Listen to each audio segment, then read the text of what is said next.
Cumprimento todos os irmãos com a paz do Senhor Jesus, amém? Bom, abram suas Bíblias no livro do profeta Daniel, no capítulo 2, versículo 44.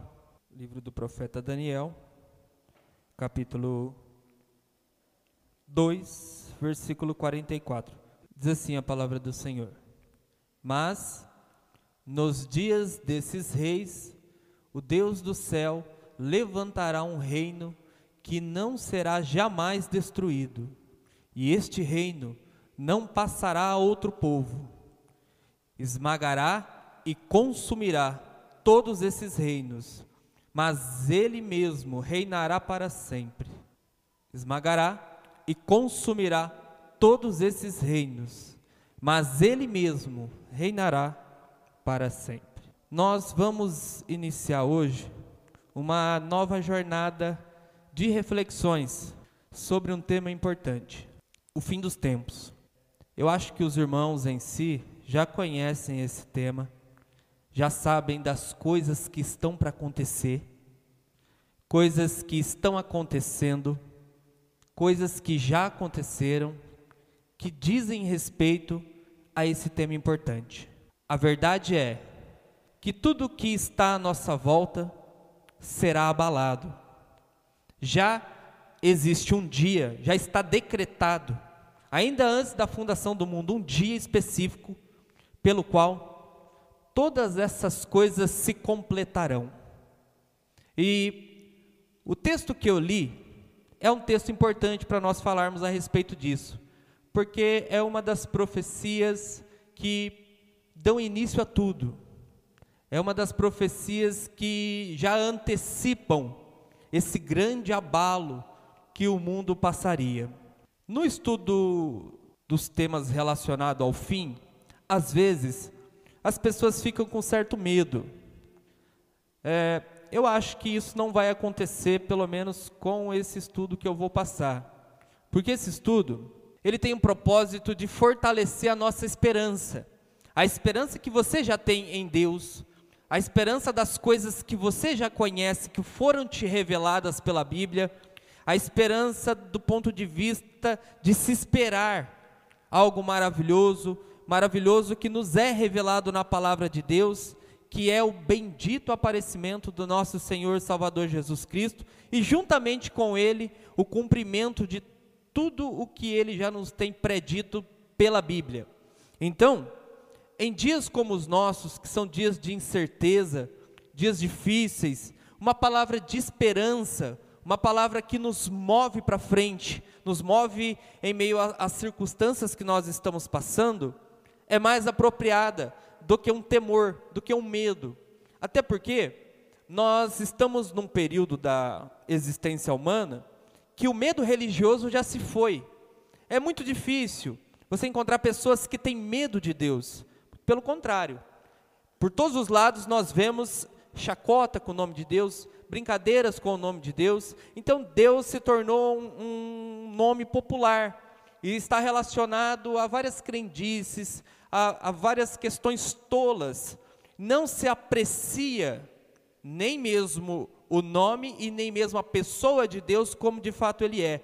Então acho que medo não é o caso, mas esperança e fortalecer as convicções que nós já temos, de que o nosso Senhor Jesus voltará para buscar a tua igreja.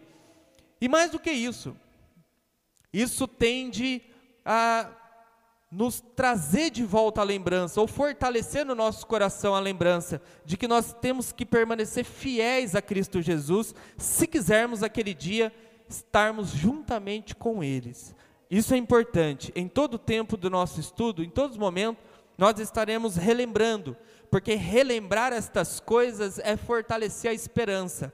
Se você quer estar com Jesus naquele grande dia, você não pode esquecer disso, que você precisa hoje ser fiel a Ele, sobre todos os aspectos. O texto que nós acabamos de ler aqui, fala a respeito de uma revelação de Deus.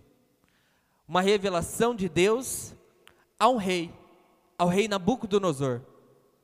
Deus revelou a Nabucodonosor as coisas que estavam para acontecer as coisas do fim, uma revelação surpreendente a um rei, do qual o próprio rei ele não tinha interpretação dessas coisas. Ele, no primeiro momento, ele não conseguiu compreender estas coisas e ficou muito intrigado com o sonho que teve. Por quê?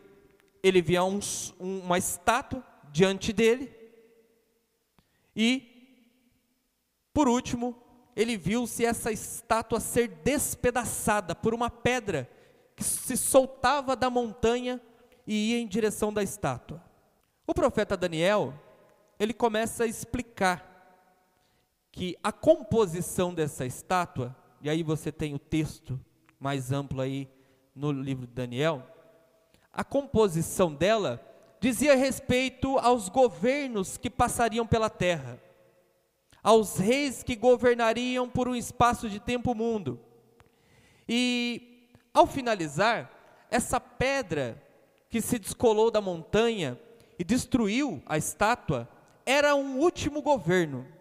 E é esse governo que diz aqui, ó, no versículo 44, que nos dias desses reis, esses reis que a estátua representava, o Deus do céu ele vai levantar um reino, e esse reino jamais poderá ser destruído, e este reino também não passará para outro povo.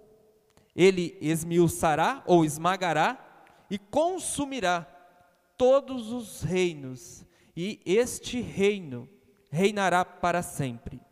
Então é a partir daqui que nós começamos os nossos estudos, a partir da interpretação deste sonho que foi dado a Nabucodonosor. É aqui que nós vemos uma das profecias relacionado a Jesus Cristo. Aqui nós estamos vendo a previsão do último rei, do último reino que seria estabelecido na terra. E ele reinaria para sempre. Esse reinado não passaria mais a outro povo. Ele reinaria sobre os demais povos e ele destruiria todos os outros reis da terra. Reinaria sozinho. Reinaria sobre tudo e sobre todos. E é nessa ótica que a gente tem que enxergar os eventos do fim.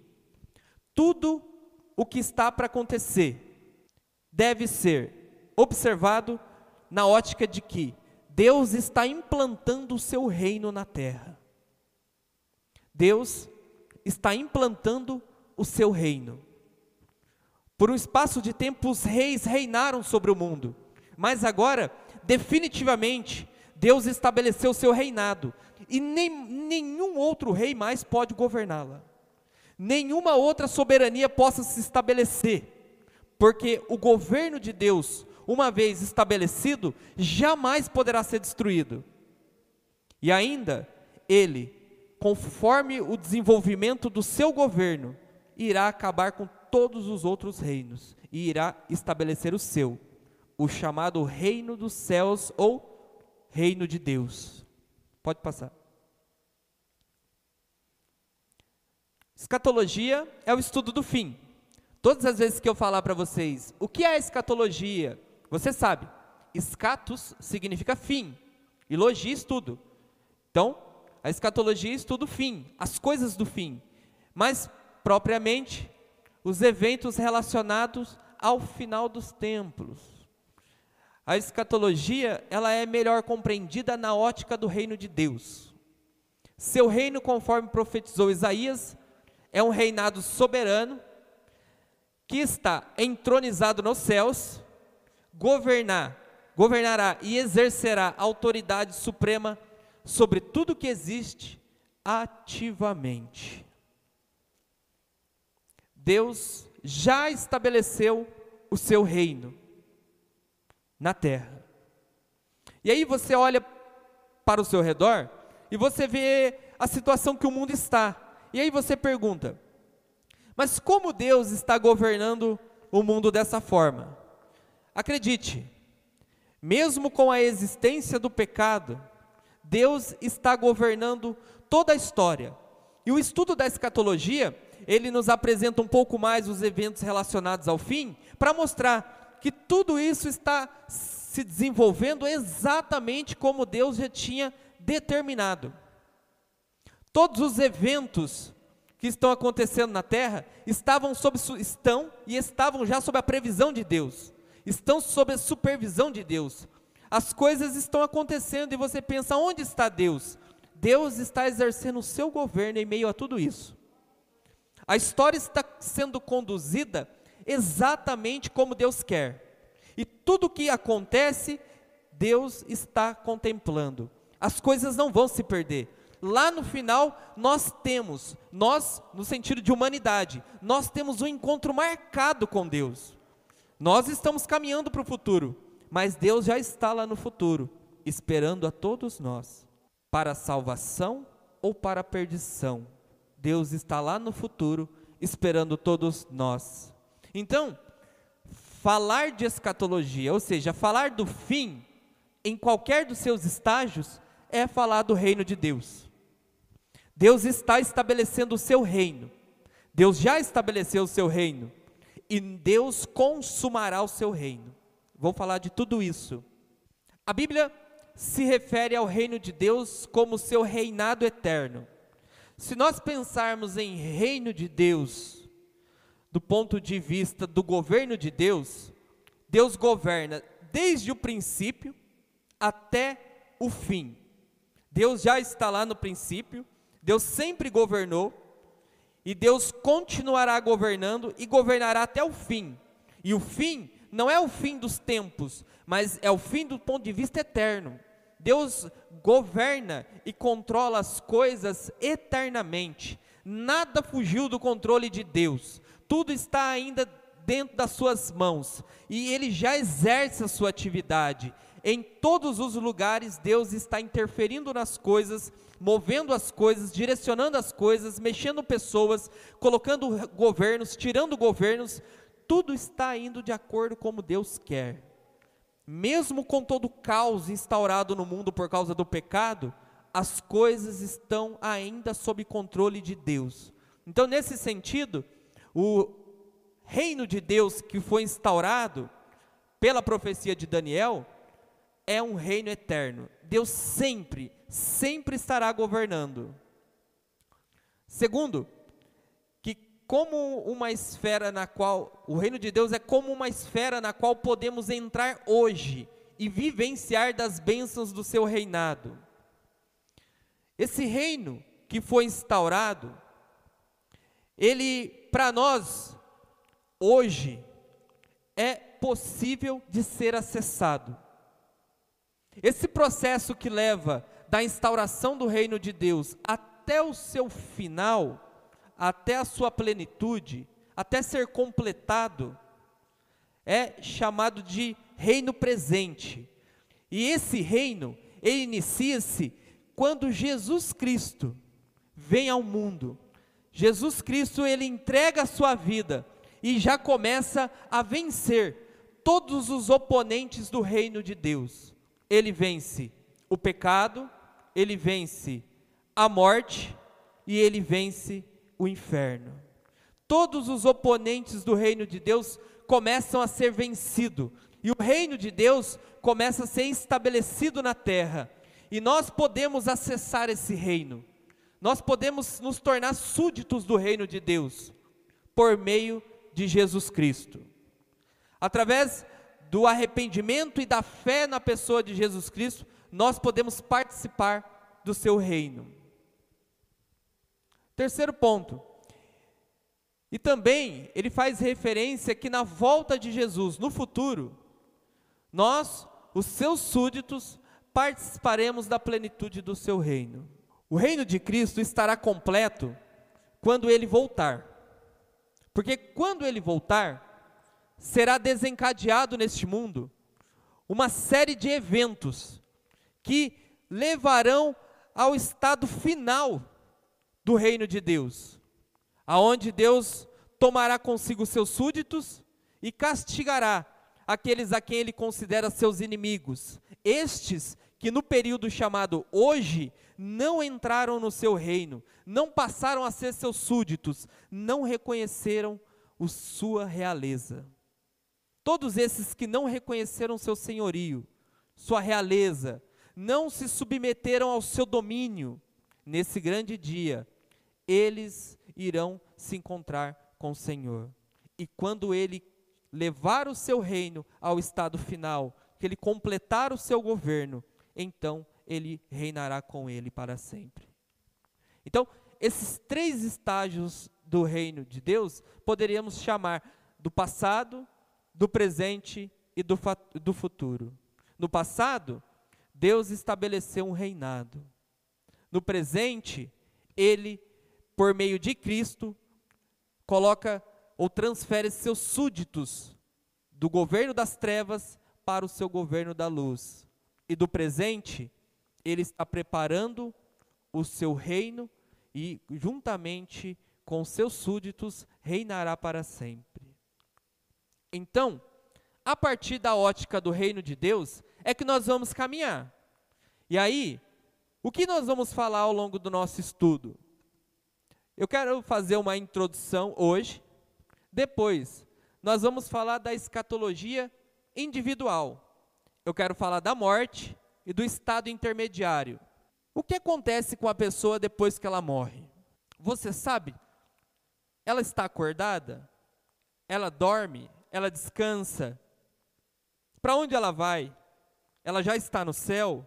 Ou ela vai para outro lugar? Existem várias perspectivas sobre isso, mas apenas uma é a que nós vamos considerar como mais viável para o nosso aprendizado. E eu vou falar sobre isso mais à frente.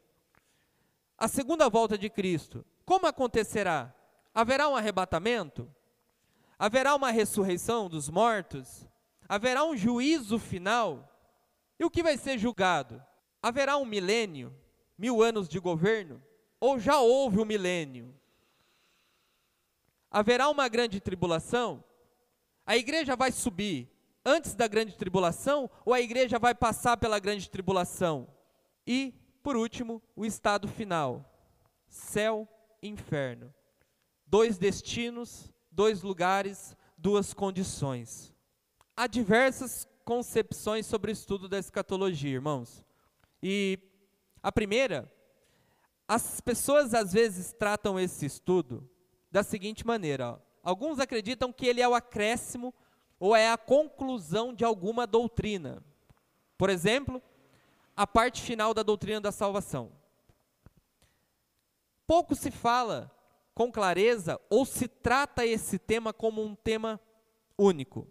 Às vezes a gente sempre vai falar de alguma coisa relacionada ao fim dos tempos no meio das nossas falas ou como complemento das nossas falas. Por exemplo, você precisa ser salvo. Deus te salva. Pelo arrependimento e fé você é salvo. E como complemento nós dizemos assim: e se você for salvo, você vai para o céu. E esse vai para o céu é a única coisa que falamos de escatologia. Parece que todas as vezes que a gente vai falar de alguma coisa, a gente, por último, complementa com a escatologia, mas nunca falamos propriamente dela. Ó, se arrependa dos seus pecados, senão você não vai para o céu, você vai para o inferno. Falamos da doutrina do pecado e do arrependimento, e por último complementamos com céu ou inferno. E, embora isso seja verdade, precisa se dar um tratamento mais especial a essa doutrina. E algumas pessoas também, no ponto 2, acabam entendendo que ela é uma conclusão da cristologia, o ato final das obras de Jesus. Geralmente a escatologia ela vai aparecer um pouco quando nós falamos das obras de Jesus, que é uma doutrina à parte na Bíblia, a cristologia. Geralmente nós falamos que Jesus é quem te salva, Jesus é quem te cura e Jesus é quem te leva para o céu. É sempre um acréscimo, quase sempre. Falar do fim é um acréscimo da doutrina da salvação ou um acréscimo da doutrina de Cristo, mas nunca tratamos somente de escatologia. Nunca falamos o que é o céu. Quase nunca falamos o que é o inferno. Você já viu uma pregação sobre o inferno? Então, eu vou falar sobre o inferno, nós vamos tratar especificamente o inferno. Não vou dizer somente que os que não aceitarem Cristo Jesus vão para o inferno. Nós temos que entrar nisso. E aí, Estudar escatologia é isso, é entrar nesses pontos. E o céu? O que é o céu? Nós precisamos ir mais profundo e entender essa realidade maravilhosa. Ponto 3, se considera que a escatologia é uma doutrina como as demais. E é esse ponto que eu vou seguir com vocês. A escatologia, ela é uma doutrina que tem que ser estudada como as outras. Ela precisa de uma atenção especial, ela precisa de uma estrutura, que é essa que eu coloquei no índice, para ser estudada. Precisa se analisar os seus pontos e entender tudo aquilo que Deus tem a falar sobre os eventos relacionados ao fim dos tempos. Algumas pessoas também consideram que a escatologia é a doutrina suprema, que leva à consumação todas as demais doutrinas. E de fato isso tem uma verdade. Parece que todos os assuntos que nós tratamos têm como ponto final a escatologia. Tem como ponto final volta de Jesus, arrebatamento, grande tribulação, céu e inferno. Isso, em parte, é uma verdade. Na verdade, tudo que está aqui tem aí o seu tom de verdade, mas nós vamos tratar especificamente ela, não como um complemento, mas como uma doutrina. Pode passar. Em relação a esse tema, nós temos duas tendências, né? Nós encontramos duas tendências comuns dentro de uma igreja, ou dentro da religião cristã. A primeira, escatomania. O que é escatomania? É a tendência de dar uma ênfase exagerada no fim, esquecendo que escatologia não diz respeito somente ao futuro, mas também ao presente e ao passado. Veja, irmãos, existem grupos cristãos que eles dão uma ênfase exagerada nos eventos do fim. Parece que se fala muito a respeito disso, e isso não é errado. Parece que tudo é o fim do mundo. Se chover e ventar muito forte, é o fim do mundo. Se acontecer alguma coisa no meio dos políticos, é o fim do mundo. E parece que há um exagero, há uma ideia desproporcional de fim de mundo. Então nós falamos a respeito disso, chamamos de escatomania. É a mania, é essa tendência de dizer que tudo é o fim, embora não seja em verdade. Geralmente esse modelo, ele tende a lançar para o futuro tudo que não se pode resolver no presente. Quando nós enfatizamos demais as coisas do fim, ou quando nós lançamos as esperanças para o fim, nós esquecemos de nos mexer no presente. Quando nós dizemos para uma pessoa, você não precisa trabalhar muito, Jesus já está voltando, você devia aguardar a volta de Jesus, você está lançando a esperança dela, os esforços dela para o fim. Você está numa situação que não tem o que fazer, mas quando Jesus voltar, a sua vida vai mudar. Isso é jogar a esperança da pessoa para o fim. É a mania de achar que tudo se resolve com o fim, embora isso não seja uma inverdade. Preste atenção. O que nós estamos questionando é a ênfase exagerada. E temos também a escatofobia. É a tendência de evitar ou não falar sobre o fim. Não se trata de medo, mas sim que alguns pregadores não decidiram qual posição vão assumir. Geralmente têm medo de falar sobre milênio, grande tribulação, e parecem sensacionalistas. Por isso, preferem não dar atenção para esses eventos futurísticos. Também nós temos um outro problema, que é, às vezes, quase não escutamos nada dentro das igrejas relacionado à volta de Jesus. Às vezes você vai numa igreja, ou você frequenta uma igreja, ou pode pensar aqui mesmo na igreja, a nossa igreja nós falamos bastante sobre isso, mas pode ser que por um período nós começamos a dar ênfase em muitas coisas, mas nunca em relação à volta de Jesus. E parece que quando um irmão vem aqui e fala da volta de Jesus, parece que você para e pensa assim, nossa, faz tempo que não falamos desse assunto? Faz tempo que nós não destacamos isso? É quando a maioria das pessoas, elas têm medo de falar sobre esses temas. E outras, elas têm pouco conhecimento a respeito desses assuntos. Então, eles sempre recuam. Sempre recuam. Quando entra nesses temas, sempre há uma recusa. Sempre há um desvio. E isso acontece conosco, sem que a gente perceba. Nós que somos pregadores, que falamos a vocês, geralmente nós não damos ênfase. Às vezes, nos perdemos nisso. Pode ser que tenhamos medo ou não temos uma posição convicta sobre o assunto. Eu acho que, às vezes, a posição convicta é o ponto central. Não temos medo de falar desses assuntos, mas, por não ter uma posição convicta, às vezes nós podemos recuar, até de você mesmo. Quando você for falar para uma pessoa sobre o fim, e você não ter convicção no que você vai falar, você pode recuar. Você tem de levar a conversa para um assunto que você tem mais domínio. Então, o que acontece é que às vezes nós damos uma maior ênfase nas questões de agora, do aqui e do agora, dos problemas cotidianos, e não damos uma ênfase, ou lançamos a visão das pessoas para o futuro, onde está a plenitude da nossa esperança. Pode passar. O estudo das últimas coisas é fundamental para a compreensão da história como um todo. Diferente do que muita gente pensa, estudar sobre esse tema não é somente falar do fim, mas também do antes e do agora. Escatologia não é somente falar do fim dos tempos, porque o fim dos tempos começou lá atrás.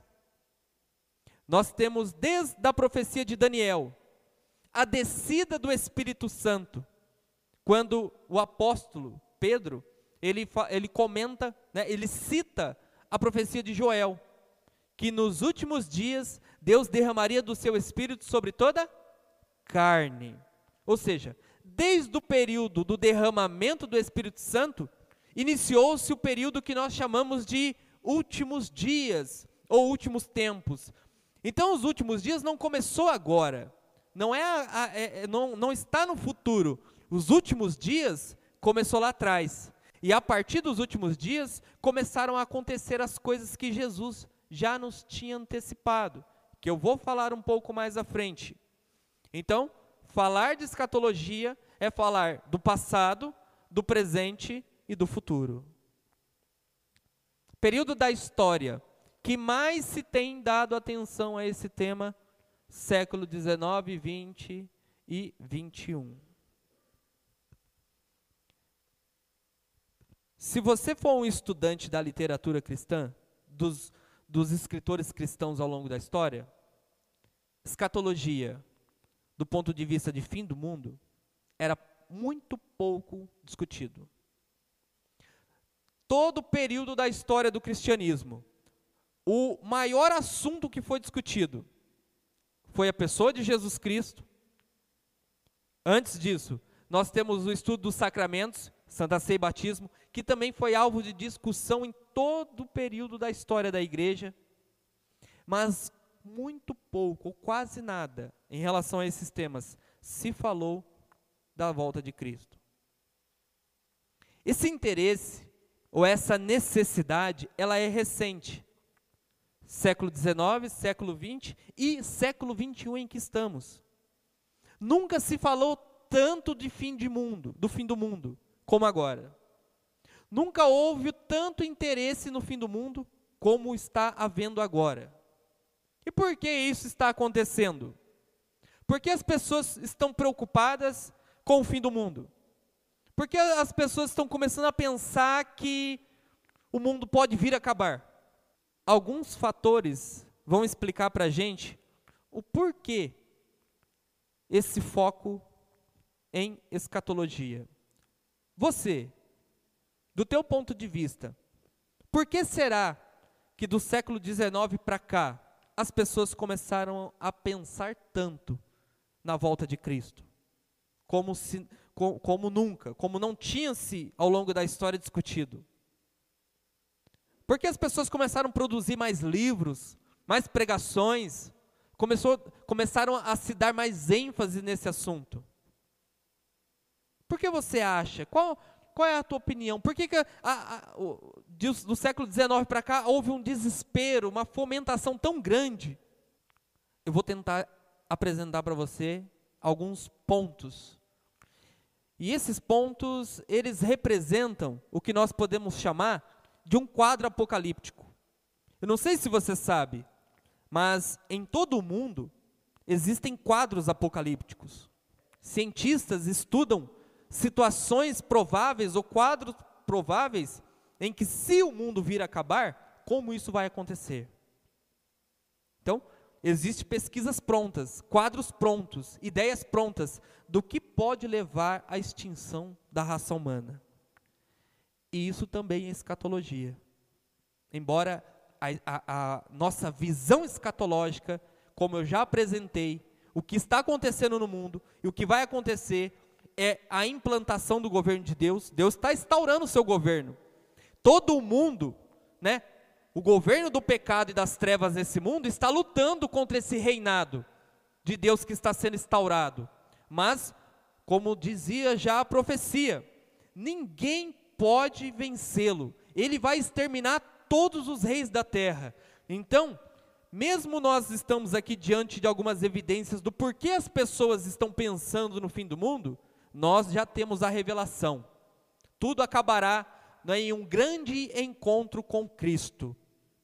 Coisas que fazem as pessoas pensar em fim de mundo. Está aqui, ó. Primeiro fator: rápido desenvolvimento das tecnologias e das mudanças culturais.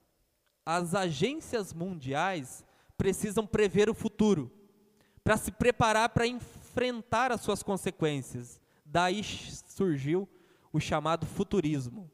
Futurismo é uma disciplina nova do conhecimento que tenta prever como será, por exemplo, as casas do futuro, o transporte, a comunicação, bem como os novos comportamentos. Você tem percebido isso, né? Novos comportamentos? Então, isso já tinha sido previsto lá atrás. A gente não sabe dessas coisas, mas tem muita gente que sabe. Sabia que hoje o mundo estaria dessa forma. A partir daí, fica a dúvida: o que o futuro reserva para a humanidade como um todo? Logo, prever o futuro e se preparar para as suas consequências é parte do pensamento escatológico. Ou seja, é parte da mente que está voltada para o fim. Isso é escatologia também. Pensar no futuro, tentar prever o futuro, tentar entender o que vai acontecer no futuro. Essa preocupação em relação ao futuro é um pensamento, é parte do pensamento escatológico. E aí, pode passar. Sobre um exemplo do rápido desenvolvimento de tecnologias, nós temos aqui, ó, o celular é fundamental para a vida humana, para a vida das pessoas sobre vários aspectos. Será que o uso do celular pode, perdoe-me, causar algum tipo de risco à vida humana? Eu peguei o exemplo do celular como um exemplo de desenvolvimento tecnológico. Parece que para nós, né, pelo menos é um instrumento que está acessível à grande massa de pessoas do mundo, e existem mais celulares do que pessoas no mundo, é uma ferramenta altamente tecnológica, que você tem tudo na palma da sua mão. Só que fica um questionamento: será que o celular, como uma nova tecnologia, ela pode trazer algum malefício, algum problema ao futuro? Ele pode precipitar a raça humana ao caos? Será que esse aparelho inofensivo tem poder para tudo isso? Ou pode ser o gatilho de tudo isso? Ou pode ser o iniciador de tudo isso? Por incrível que pareça, existem pesquisas em torno disso. Existem previsões, né? Quando o primeiro celular surgiu, já haviam previsões. Há 20 anos atrás já haviam previsões sobre a influência disso. E aí eu estive pesquisando bastante sobre alguns pontos relacionados ao celular. E veja, existem divergências sobre o 5G e a radiação eletromagnética gerada pelas baterias e os sinais de telefonia. O 5G, a internet 5G é uma internet nova. Está chegando, né, aos celulares, alguns já possuem, né? Nós temos roteadores que têm essa tecnologia 5G de internet. Temos também a bateria dos celulares. Tanto a internet 5G quanto a bateria dos celulares, elas geram radiação. Existem estudos antigos dizendo que a radiação da bateria e a radiação do 5G podem causar câncer. Então, já existem estudos com previsões. Se nós temos a raça humana, existem pessoas que têm 2, 3 celulares, e se provavelmente esses estudos estiverem certos, e há divergência, não é um sensacionalismo, não estou trazendo uma mensagem sensacional. Existem estudos e ponto de vista de médicos e institutos. Se de fato isso acontecesse, se a radiação da internet, do sinal 5G e da bateria do celular causar ou ser responsável por tumores e cânceres, o que será da humanidade daqui a 10, 20 ou 30 anos? E se esses sinais, se esses problemas de fato se desencadearem? E daqui a 20, 30 anos nós tivemos um colapso na saúde pública com o surgimento de cânceres. Então, já existem pesquisas em torno disso. Inclusive, a maioria das pesquisas diz que a ONU ela já mudou de posição em relação a isso. Porque quando a primeira pesquisa saiu, a ONU se precaveu quanto a isso e apresentou, né, que isso poderia, talvez, representar um risco. Mas, de um tempo para cá, a ONU mudou de posição e agora garante que a radiação não é causadora de nenhum tipo de tumor. E aí a questão é, até que ponto dá para acreditar, por exemplo, nessa agência, que é politizada? É difícil. A questão aqui é que essa incerteza gera um olhar para o futuro. E conforme as tecnologias vão avançando, nós temos que olhar para o futuro e ver qual vai ser o impacto disso para as próximas gerações. Isso é escatologia. As pessoas, quando elas começam a se ver incertas e pensativas em relação ao futuro, quando olham para o desenvolvimento tecnológico, isso representa aí parte do pensamento do fim. Segundo exemplo, o desenvolvimento tecnológico causará mudanças no comportamento social da humanidade? Por exemplo, nós temos o celular. O celular causa uma mudança no comportamento, ou causou, ou tem causado uma mudança no comportamento das pessoas? Tem, não tem? Tá. Ela tem causado nos relacionamentos. A tendência com o desenrolar das coisas é que os relacionamentos presenciais serão ainda mais raros. Novas tecnologias estão vindo por aí. A comunicação vai chegar num estado tão perfeito de que a gente vai ter uma comunicação mais perfeita, né, com as pessoas e que cada vez menos nós vamos precisar estar junto com elas. Aumento do estresse diário, isso já é fato, né? Você está todo o tempo recebendo informações. O consumo desenfreado, as pessoas não têm controle, essa é a grande verdade. Quando se diz respeito ao acesso à internet, o uso do celular para acesso à internet, a maioria das pessoas não tem controle, entendeu? E não consegue controlar. Insônias, problemas relativos ao sono, o estímulo de distúrbios e comportamentos moralmente errados, né? Uma pessoa que já tem um certo tipo de distúrbio, o uso desse tipo de tecnologia pode ser um gatilho para isso. Por exemplo, uma pessoa que tem uma tendência, né, moral de consumir pornografia. Imagine agora, tendo acesso a todo o conteúdo da internet. Então, se alguma maneira antes ela não tinha acesso e era uma forma de ela se restringir, agora vai ficar mais difícil. O estímulo já falei. E depressão também. O consumo dessas ferramentas levam pessoas à depressão. E vou te dizer uma coisa. Você que está procurando uma profissão rentável para o futuro, que vai dar muito dinheiro, seja psicólogo, seja psiquiatra, porque a humanidade está doente. É a profissão do futuro. Entendeu? E qualquer pessoa sabe disso, que a demanda por psicólogos e psiquiatras é cada vez maior. E não é difícil prever que essa profissão tem sido cada vez mais necessária. Então a profissão do futuro está aí, ó. Psiquiatra, psicólogo. As pessoas estão cada vez mais doentes da mente. Doentes da mente. Entendeu? Então, essa vai ser uma das profissões do futuro. Então, se você já percebe que a situação está assim e tende a piorar, já dá para você ter uma previsão do caos. E prever o caos é falar de escatologia, porque o caos virá. O caos virá, mas dentro do controle de Deus. O mundo não vai acabar em internet. O mundo está caminhando e lá na frente nós vamos se encontrar com Jesus para prestar contas. Escutou, Fabíola? Próximo ponto. O que leva as pessoas a pensar no fim do mundo? Ameaças de destruição nuclear. Isso é perigoso. Elas têm sido um fator de despertamento de preocupação pelo futuro.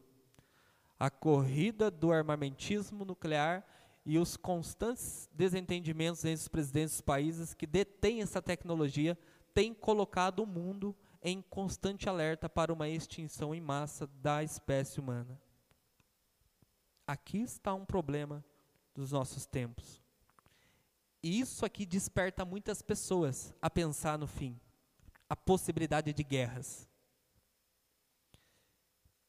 Possibilidade de guerras já é o caos. Agora, possibilidade de guerras nucleares, o perigo é maior. E quando há um alvoroço em torno disso, é comum nós começarmos a pensar o quê? Jesus está voltando.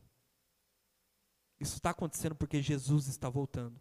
Isso para nós, de fato, é sinal. São sinais. Né? Mas o mundo não acabará em uma destruição nuclear. O mundo acabará nas mãos de Jesus. Pode passar. E aí nós temos um quadro aqui, ó, dos países que detêm, eu estou escutando gente conversando, que detêm essa tecnologia, países que usam essa tecnologia emprestada dos outros países que a detêm, e estão elencados aqui, ó, a Rússia, um dos mais perigosos países. Nós vimos agora a guerra da Rússia e da Ucrânia. Em certo momento, foi falado sobre... eu estou escutando gente conversando. Em certo momento foi falado a respeito da possibilidade de uso de armas nucleares. O mundo inteiro ficou em alerta. Porque o poder destrutivo dessas armas é desesperador. É o inferno na terra. É o uso de uma arma dessa. E aqui nós vemos os países que fazem uso desse tipo de armamento. E o Brasil não tem. O pensamento que paira na mente de qualquer pessoa é que uma terceira guerra mundial entre Estados Unidos e Rússia representaria o fim da vida humana. Logo, pensar em uma possível extinção em massa é também pensar escatologicamente, é pensar no fim do mundo. De fato, essa quantidade de ogivas nucleares é o suficiente para matar todas as pessoas do mundo. Essa quantidade de ogiva nuclear é o suficiente para extinguir a raça humana, acabar com a raça humana. Todos os que não morrerem queimados vão morrer tempos depois, poucos dias, máximo um mês depois, pela radiação. É um inferno na terra e está na mão de homens. Se porventura Rússia e Estados Unidos entrarem em guerra, todos os demais países se aliarão, ou a um ou ao outro, e aí veremos o caos. Entendeu? Uma ogiva nuclear destrói uma cidade inteira, facilmente. Entendeu? Bom, então, mesmo que há esse pensamento, né, nós sabemos que o mundo não acabará assim, mas é um pensamento escatológico, leva as pessoas a pensarem em Cristo. E, historicamente, a Primeira e a Segunda Guerra Mundial fez com que as pessoas começassem a pensar mais no fim, fez com que as pessoas começassem a esperar com mais ânimo. Até uma doutrina conhecida da igreja, que surgiu a partir da Segunda Guerra Mundial, é a doutrina da iminente volta. Essas guerras trouxe a percepção das pessoas que a qualquer momento Jesus voltaria, porque os maiores sinais foram vistos, que eram as guerras mundiais. Então, isso nos faz pensar, todas as vezes, inclusive quando começou a guerra. Vejam, percebam uma coisa, que quando a guerra começou, nós ficamos em alerta para a volta de Cristo, não foi? E a guerra foi desenvolvendo e isso foi acalmando no coração das pessoas. A guerra até pouco tempo ainda está se desenvolvendo e, inclusive, nem mais a mídia cita a guerra, entendeu? Pois é. E aí, agora a calmaria baixou, entendeu? Mas isso leva as pessoas a pensarem em fim e leva a igreja a lembrar dos sinais que Jesus disse, que haveria guerras e rumores de guerras. Pode passar. Mais um fator importante que leva as pessoas a pensarem no futuro é o surgimento dos países do terceiro mundo, os países mais pobres, que são assim classificados porque não se alinharam com a visão capitalista durante a Guerra Fria e nem com a socialista. Então, esses países mais pobres foram considerados países neutros. Nesses países, o crescimento do cristianismo é maior e mais rápido. Está aqui uma coisa interessante e importante. A religião cristã, ela cresce e se desenvolve com mais rapidez em países pobres. Quanto mais pobre o país, mais identificação com a mensagem de Cristo há. Porque é uma mensagem carregada de esperança para as pessoas, independente da situação que elas estiverem. E países que são mais ricos têm uma dificuldade maior de acessar a fé cristã. É igual uma igreja pentecostal. Você põe uma igreja pentecostal, nós temos aqui um bairro, um condomínio fechado de gente rica e temos aqui uma favela. Eu não estou dizendo que o evangelho é de rico e de pobre e não é nenhuma ideologia. Mas as pessoas vão para a igreja pentecostal que estão aqui. Nós vamos colocar a favela e o condomínio e a igreja pentecostal no meio. E 20 quilômetros lá na frente nós colocamos uma igreja presbiteriana.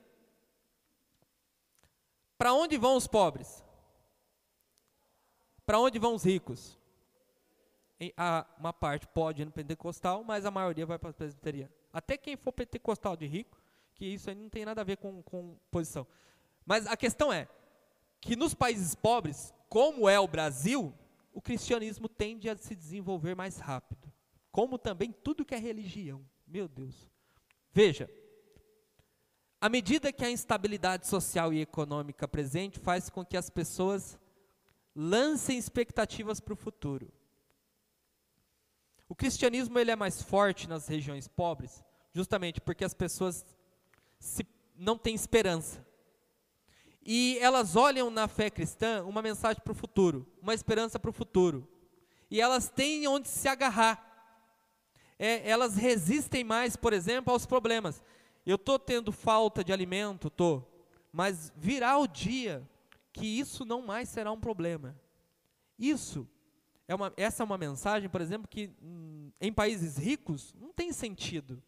Porque a maioria dessas pessoas não estão passando situações como nós passamos, né?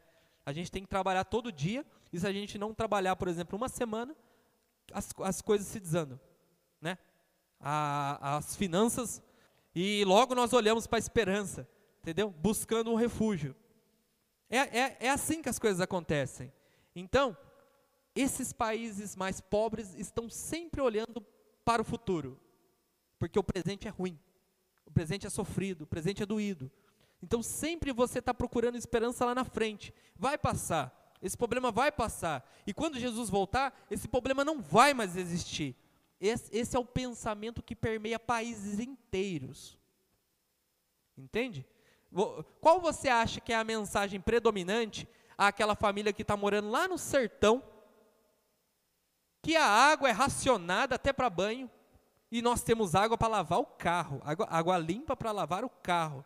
Imagine, é difícil para tomar banho, não dá para plantar que nada nasce, não tem o que comer. Você acha qual é a mensagem que predomina lá?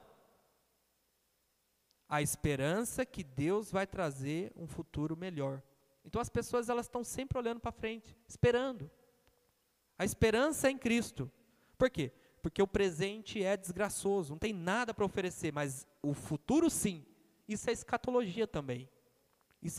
Isso leva as pessoas a sempre olharem escatologicamente. Nos países do terceiro mundo, as pessoas tendem a ser mais resilientes, resistentes ao sofrimento, diante das dificuldades, pois sempre há uma expectativa de um futuro melhor.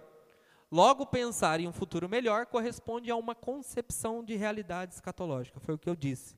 Ameaças de instabilidade econômica. Está aí o medo da classe média. As rupturas na economia global tornam-se uma ameaça para o mundo, pois suas consequências produziriam efeitos caóticos para a existência humana.